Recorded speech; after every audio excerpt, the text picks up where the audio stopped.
do think there is a path. Well, let's explore it, shall we? Okay, well, here's what I'm thinking. Florida already lost to A&M. If they go to the SEC championship and beat Alabama, it's going to be Alabama and Florida.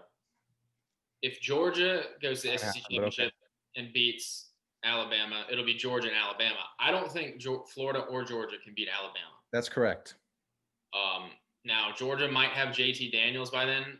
I still don't think it would make a difference because I think Alabama's clearly the best team, but that would give a way for A&M if I think they need some help. Maybe Ohio State has some games canceled. Oregon, I don't know if they could get in. How many are they playing? 6? It's 6 or 7.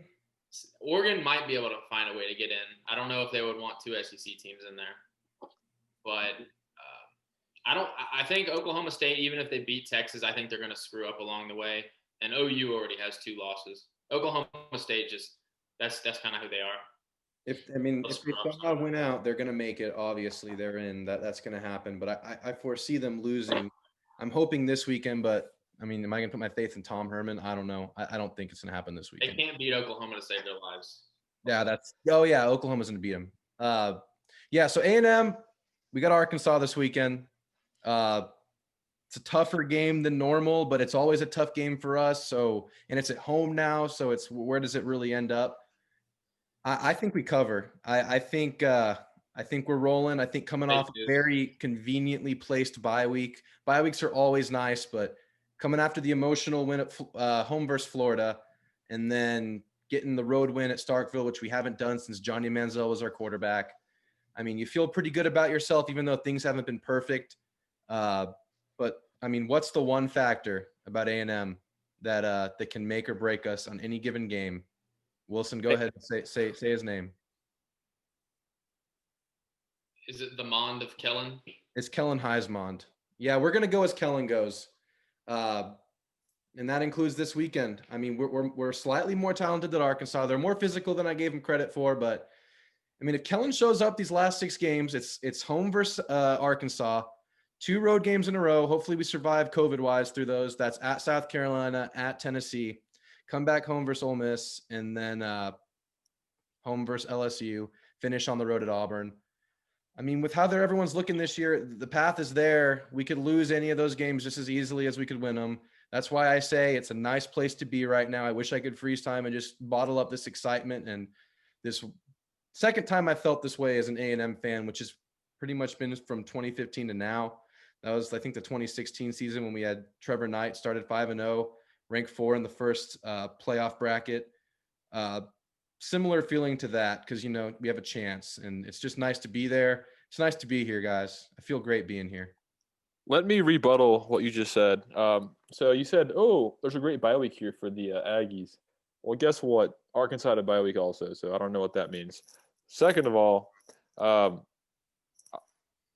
when you look at this Arkansas A&M matchup, rivalry, I don't know if it's a rivalry or not, but it's always very close. Even when Arkansas is losing to San Jose State, North Texas, Portland State, or Western Kentucky, they still always play the Aggies within a touchdown. I know it's at Kyle Field, but A&M really hasn't won that much at Kyle Field. Or they do win a good amount, but not like a significant, even though it's really loud and imposing. And Felipe Franks, man, he's him. He does this. He's going to go out there and just do what he does, keep him busy. And lastly, Arkansas is coming off a better win than A&M is, I think. They went and dominated Ole Miss at home, who I think is a little bit better than Hail State. Their defense, led by Barry Odom, is just they look like the best defense in the SEC. And they're playing with some confidence in Fayetteville. And if Kellen Mond's not in his A game, I think Arkansas can easily win, or not easily, but can definitely win this game. And I think the idea that A&M's going to cover and you already put your money on it is just, I think that's a little foolish early on, but then again. Allow me to rally this back to you with my tennis racket here. Yeah, Felipe Franks going to be running for his life on Saturday. There's a little guy named DeMarvin Leal who is an absolute beast, who is eating D tackles' souls this year. He's going to be in Felipe Frank's airspace all day. The pass rush is going to be there.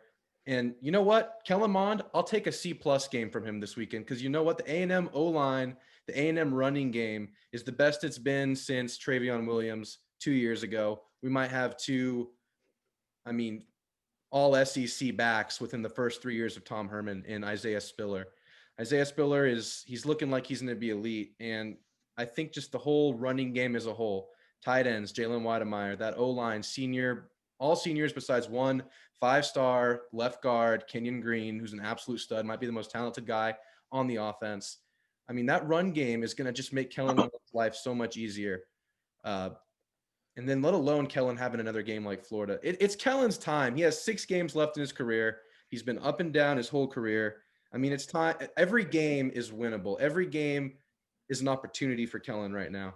None of these defenses are elite. Arkansas is the last elite defense we see unless Auburn and LSU get their shit together. I mean, it's his time. It's his time to be Kellen Heisman.